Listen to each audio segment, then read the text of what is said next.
Cat 26 to do tips and peers and hobbies.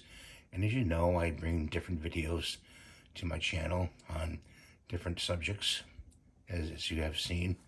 This is on the ResMed cpap, and right here, we'll get right into it, is a door you can open up, and right there is your SD card. Okay, you bring it to your doctor. You just push that in and it'll pop right out. I'm doing this with one hand, so it's kind of hard.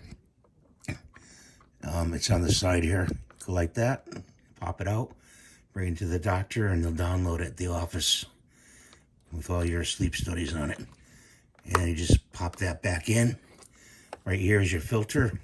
You change once a month, and I do recommend cleaning in there, wiping it out with a tissue and some Windex, let it dry, and replacing the filter, and that just pops right back up and snaps closed.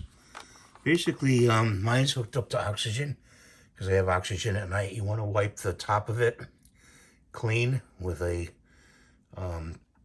rag in the front of it, and I don't bother with the moisture part of it. It's a moisture container, so I don't order that. That's so you don't dry out your throat. I don't have problems with that, but I just want to give you some of these tips on maintaining this. So have a nice day. Everybody subscribe. See you next time, and bye for now.